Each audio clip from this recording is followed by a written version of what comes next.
Now I'm looking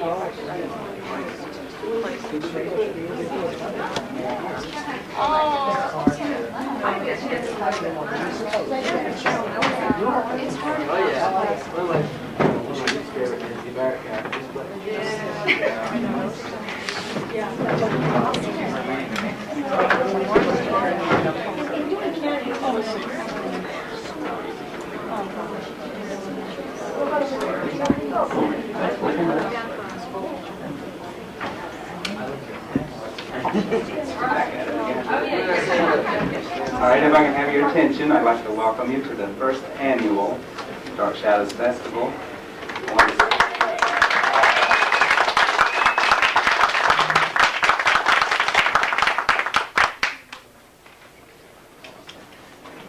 I want to stress to you, first of all, that we're a fan-oriented convention, and we want to hear from you, the fan, because without you, we couldn't be doing this right now. We want all your opinions. Anything you have to tell us, we're willing to hear it, and we want to hear it.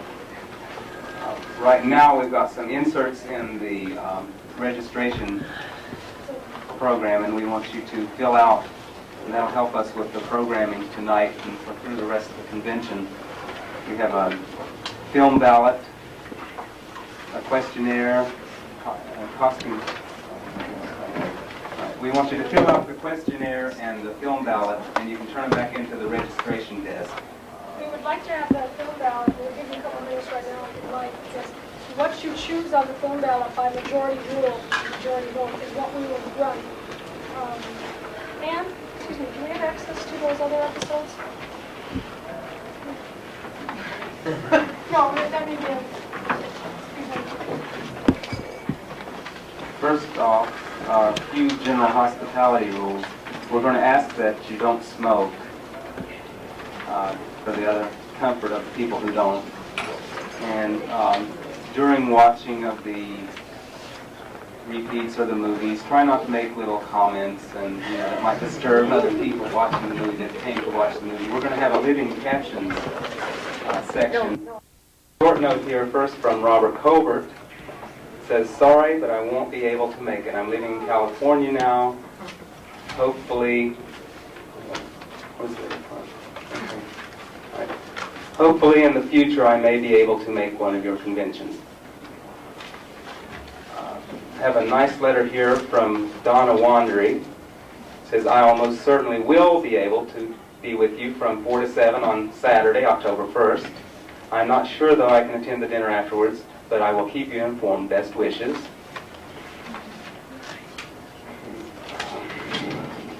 I have a real nice note here from Addison Powell. It says, Dear Joseph, sorry to say I won't be able to attend to the Dark Shadows conclave because I'm going to be in California at that time. However, I wish you and the others a very happy reunion and a good ghoulish time for all. You may have noticed that they have me selling frozen fish as the Gloucester fisherman for Gordon. I've been doing a lot of theater as well. And speaking of theater, in 1949 I did a season of summer stock at the Greenbush Garden Playhouse on Peaks Island in Casco Bay.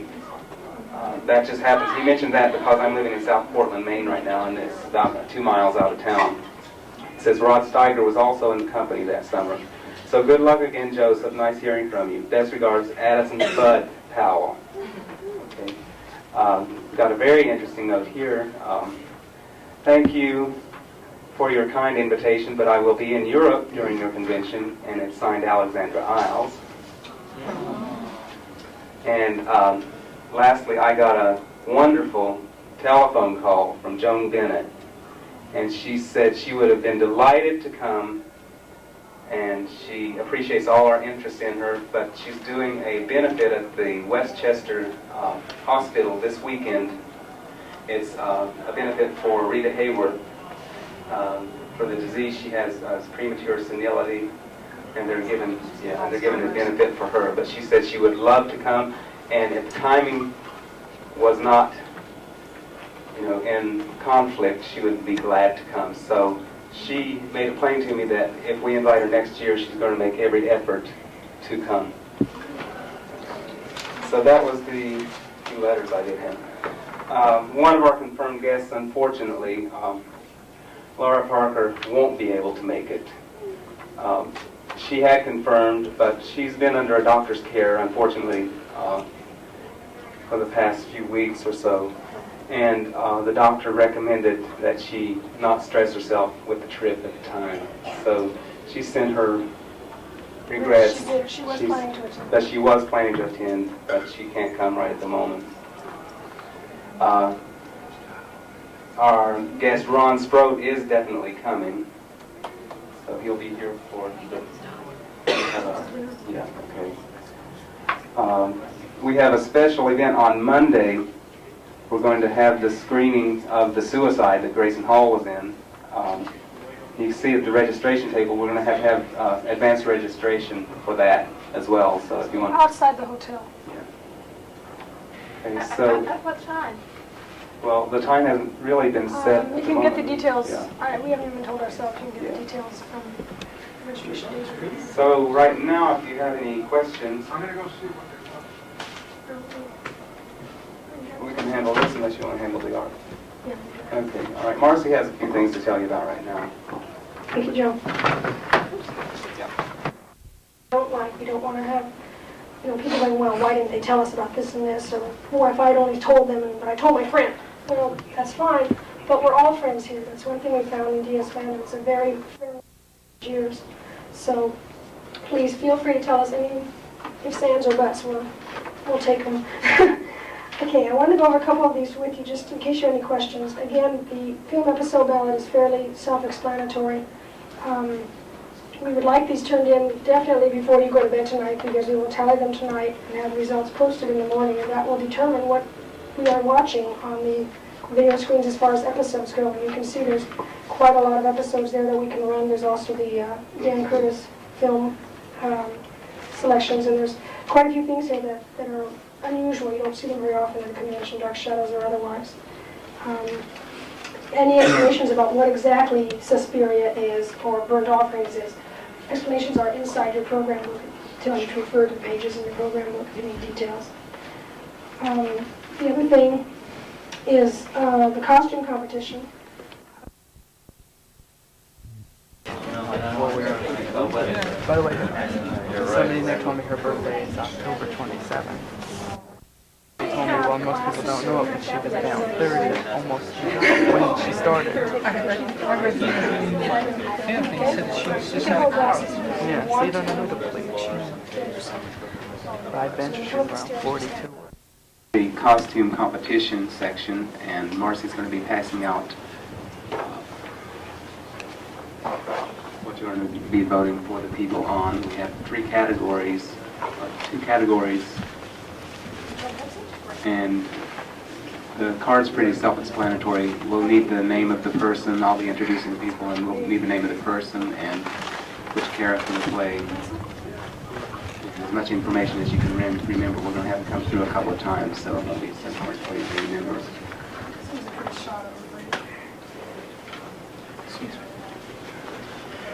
You also will be voting for best of show, so you can put that on the bottom. It can be the same person that you put down for best of show.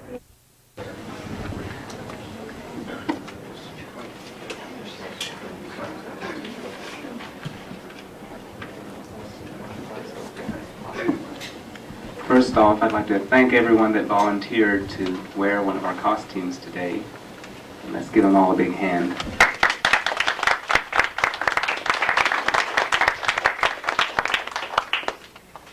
All right, our first entry is Andrea Ellen Car.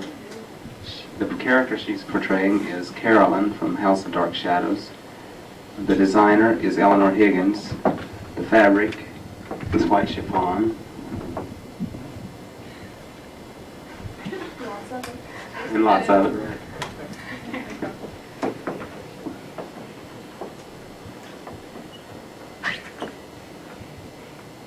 Okay. All right. It'd help if I had cranked the thing.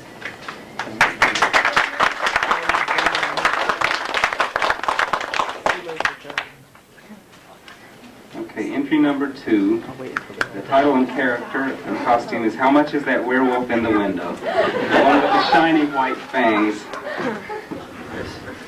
The time period and character doesn't matter, as werewolves are timeless. The werewolf was created by and is Virginia Waldron. Ordinary makeup, fangs and blood, and of course it was her own regular hair.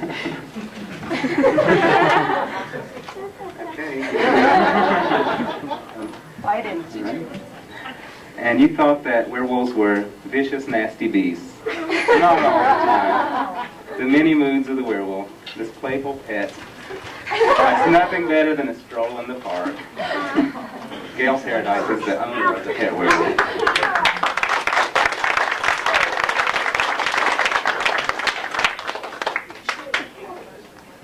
Entry number 3 is Angelique as the maid from 1795. The costume was made and designed by Kathleen Resch. Pat Lambert. Oh, okay. Special features of the costume: it's an empire bodice with the green velvet trim, and is being worn by Pamela Wissinger. Thank you, Pam.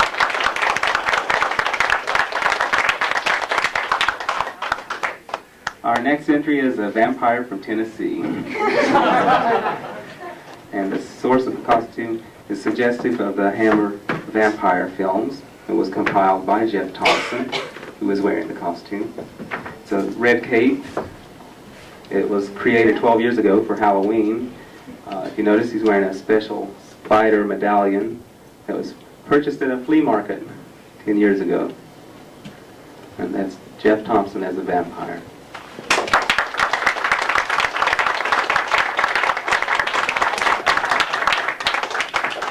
Complete with fangs. Okay, entry number 5.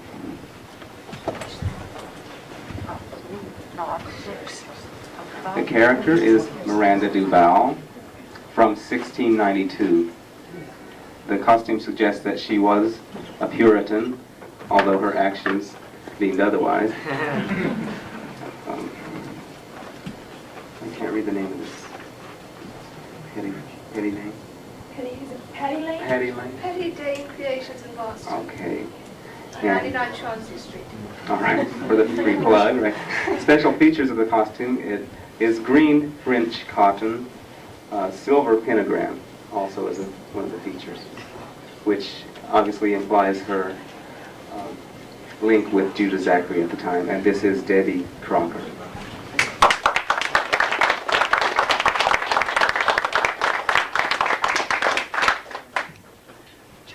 Number 6, another werewolf. So we have werewolf with a name here. Werewolf with a name. No. The source, this was Quentin's 1897 delicate condition. The design of the mask was applied by Joe Escobar and is worn by none other than John Lee.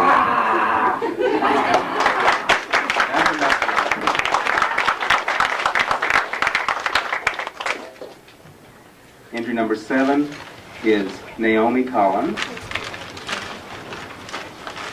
of course from 1795. Costume was made and is being worn by Elinor Higgins. And just to make the costume complete, she should have a glass of sherry in her right hand. A cask. St. Bernard. Yeah.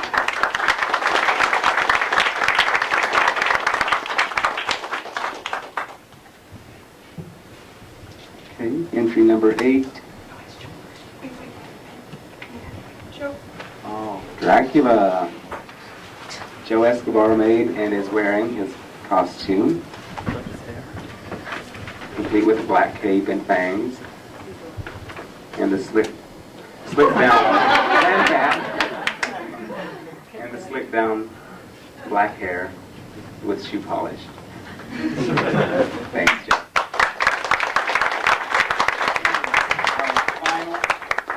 Number 9 is Angelique from the 1795 flashback.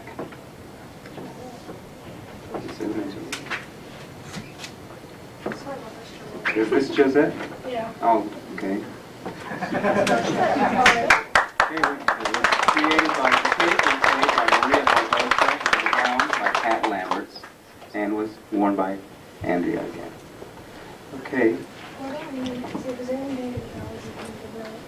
Right now. All right. We're going to call everyone back up now, but if anyone doesn't have a ballot, let us know now. I think we've got a couple more seats if there's some people out in the hall that would like to come in. Go back into our crypt.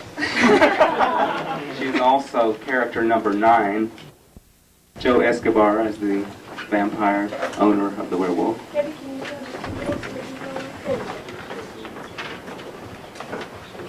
We'll give you a few minutes now to cast your votes for your favorite 3 categories. While they're standing up there, if you'd like to take a flash picture, you may have danger of falling off. And then afterward, if you like, we can have a post and get you up here to see if you're nice and plain background.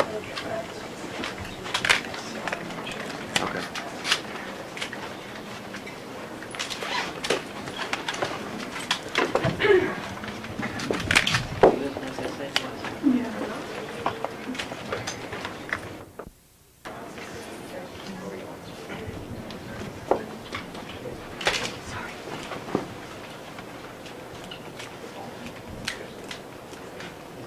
We are rolling, is that correct? In case you don't remember it, dark shadows is not what you get under your eyes from too little sleep. Dark shadows is what you will be getting on the New Jersey Network, starting Halloween, October 31st.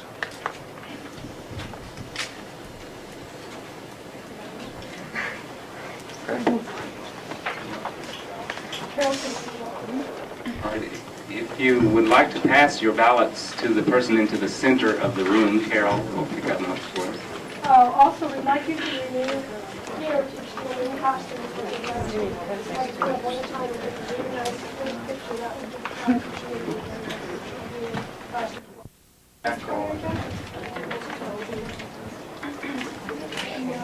The film crew is 4, the UHF. I got other here. Right away, I'm sorry.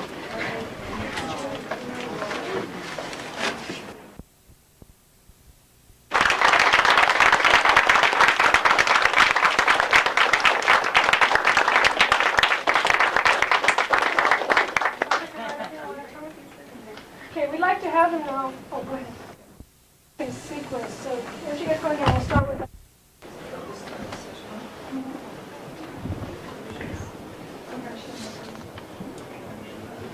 I think I show bloopers. I think they said I can show bloopers. And show what bloopers? Trouble is we won't be able to see back here.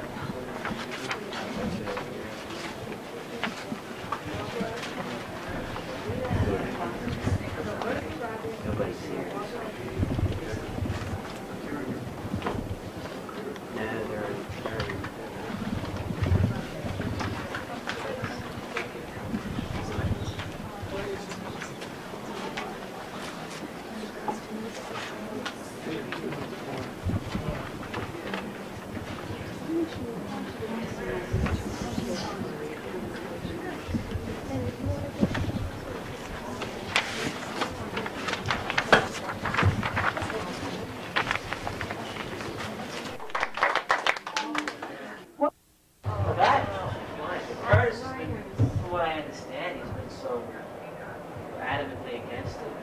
Oh, yeah, he's, anytime anyone's broached, any of the actors approached, he does not want to discuss it at all. So I really don't see why you should waste it. Well, what I had in mind was doing essentially behind-the-scenes people on one issue, you know, where Curtis, of course, would get a lot of attention. We don't have that much on many of the other people. Like, I do have a couple of articles on Cy Thomas and some on Vincent Lestalzo, you know, who died. The fact is that basically Twads is ultimately handling everybody connected with the show. Well, that's And true, not that's all true. of them are wonderful people. There are No, I'm not saying that, but he's the one that's been so adamantly against it. On the other hand, he's the one who Send him an gave issue. it to us. Send him an issue. See what he does. Oh, yeah. From all that I can tell, he's Jekyll and Hyde. In fact, one of the actors told me that.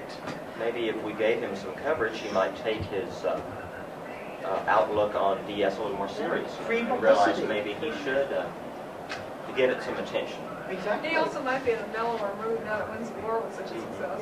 I think that's true. Actually, I think a lot of fans who did watch Winds of War only watched it because Curtis produced it and Yeah. I heard the And Robert Calder did the music. Yeah, it's Yes. really, it's Oh, on there's somebody that you should have. A lot of Yeah. yeah, Robert Calder. Yes. his Winds of War music is on an Neil album. Berry, and Neil worked with him on Jekyll and Hyde and Dorian Gray. That would, do you have Neil? He just moved again. You know, I don't have the address for him. No. I had his California address, but I don't know where he moved to. I don't know where he's at now. He gets around. Yeah, no, but that's an excellent idea because he looks like a fascinating person. At the last Shadowcon, did you see the tape we had to have an interview with him? It was from Entertainment Tonight. I saw. Oh, yeah. Yeah, I think Betty Davis summed Curtis up the best when she toasted him at a banquet that was given for him. She said, Dan Curtis, you may be a son of a bitch, but you're a hell of a director.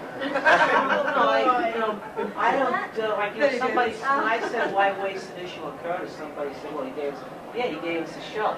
But, it hasn't been easy for people running the conventions.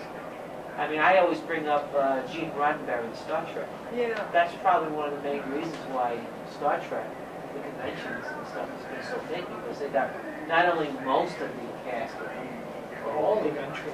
eventually, but they had Gene Roddenberry behind them too. True. And, if Shadows would have had Curtis behind them, at least I think it might have been a bigger club. Since Yeah, Curtis sure. the Winds of War and The distinction is that when Star Trek conventions began, Roddenberry didn't really have anything else to occupy his time most of the time. Curtis has had the money rolling in, Stephanie. No, but still, There's a Roddenberry definite had a difference in definite, attitude. love for Star Trek, whereas Curtis is just like this go by the winside. And I don't care what anybody thinks. I don't think if it wasn't for Shadows, Curtis would be anyplace. He'd be still making golf shows. No, I wouldn't give him that much credit. He's selling jelly apples in Times Square. I don't like the man. I mean, for the attitude that he showed. I mean, Diana Millay called him up I when know. she was at the convention, and he was very nasty to her over the phone. That's And right. I don't think that was right. Could it be his daughter? Is that what's turned him against Dr. Jones? I doubt it. From all reports, he was an ambivalent person from the beginning. Yeah, it's his basic personality. The thing that strikes me is that the actors, so many of them, love working with him so much that they're willing to put up with it. Look how many times Carlin has worked for him. And other actors, people like Dale Robertson, can turn down a role if he doesn't want to do it, or Jack Palance, but they keep coming back to work for him. Same as Alfred Hitchcock. Yeah, right. Yeah. Hitchcock said he preferred to treat actors like cattle. Yes, I remember that. There was But, no that nothing. Pastels was the Laura Parker painting by Janet Meehan, and it's the Key of Elegance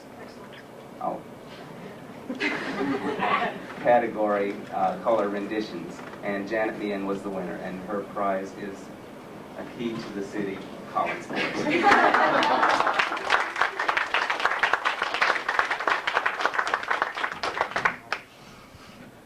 In the next category, the pen and ink and or pencil category, the winner was Barnabas Moonrise by Anne-Marie Erental.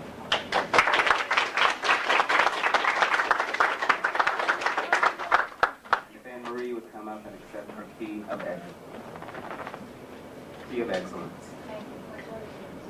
Door number 1.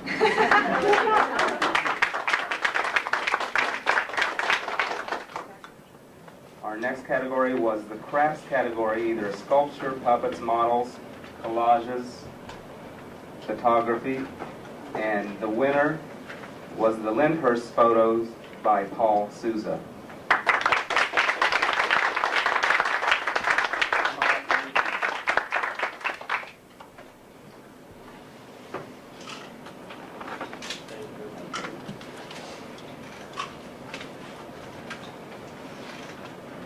The best of the show was Faces of 1897. Andrew.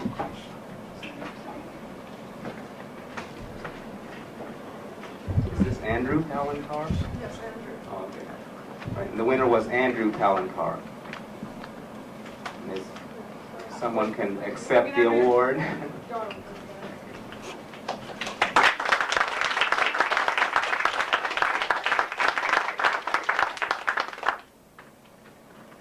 Okay, the winners of the costume show next.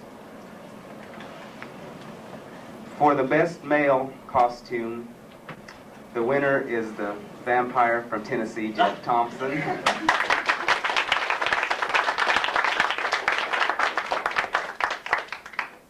And your gift is a Leviathan box. Oh, great. Thank you. Don't open it. Smells funny in here. And the best female was Naomi Elinor Higgins.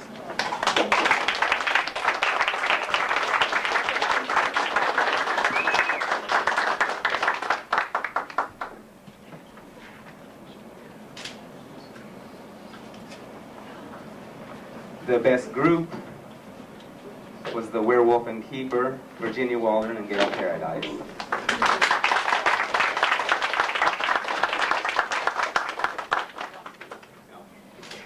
The werewolf's out loose? Yes. Yeah. Well, the moon is down. That's true. And the best of the show is, again, Elinor Higgins as Naomi.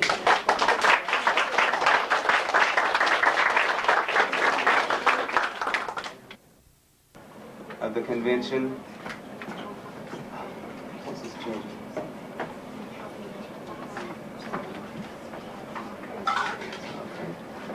Judged also by the fans was the Dark Shadows Houses by Paul Sousa.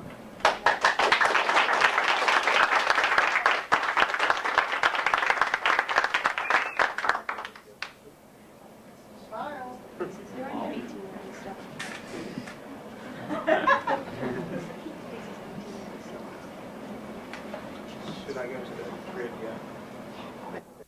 Competition.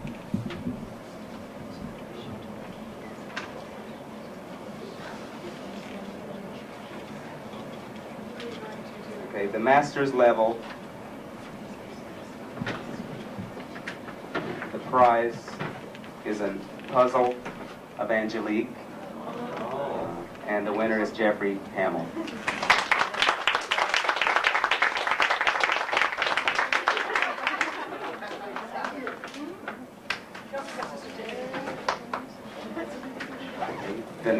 The next level was the journeyman level.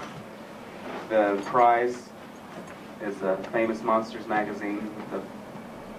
That was the second one that featured an article on Dark Shadows. Issue number 59, and the winner is J. Keaveny.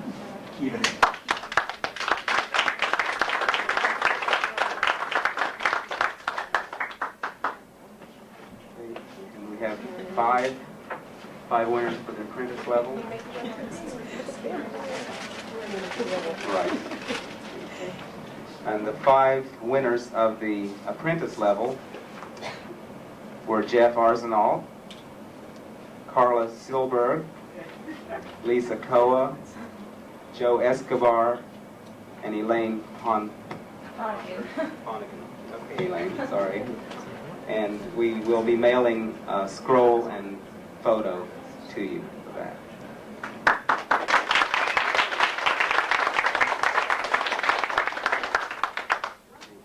And now the poster captions. Okay. The judge of the poster captions section was Lori Page. Let's give Lori a big hand.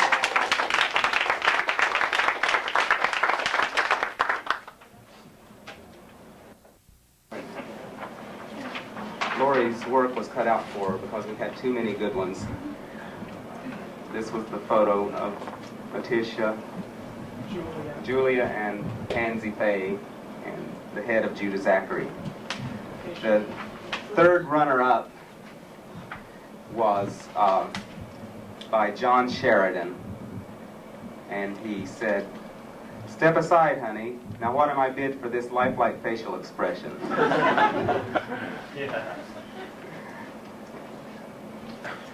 The second runner-up was by Guy Haines, and he has Letitia saying, "I don't know why he's so upset. All I did was say, I want to dance with you." And the winning one in this category has Charity, or Pansy Faye, saying, Letitia Faye, sorry. These 1840s and 1897s still confuse me. She says, "Quiet. You never know where the network censors will turn up."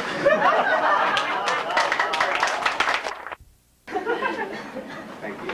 Right. Number 3 has Adam saying, "I think I'd rather see what's behind door number 2.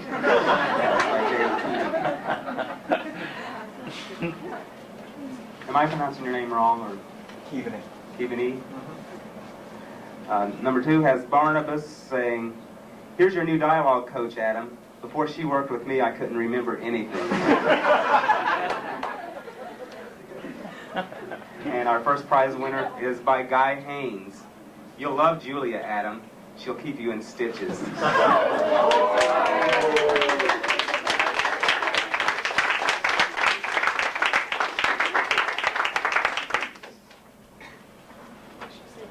Night.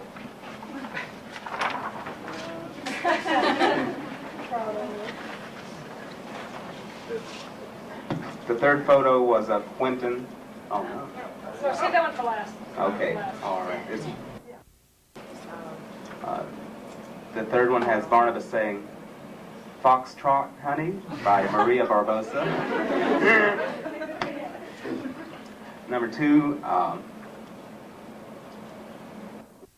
says, "Can't this be a medium shot? Wardrobe ran out of shoes."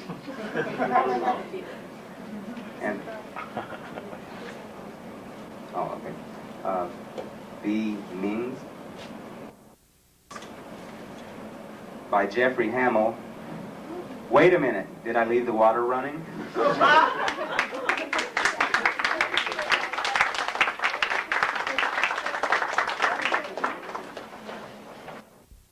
Quentin. Third runner-up is by Esther Nash, and she has Quentin saying, "1,000 miles from Maine to New Jersey, only a few feet more." The second runner-up has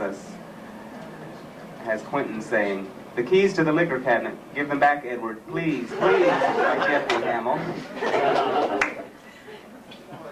And the winning entry in this category is by Elinor Higgins, and she has a desperate Quentin saying, "Kibbles and bits, kibbles and bits."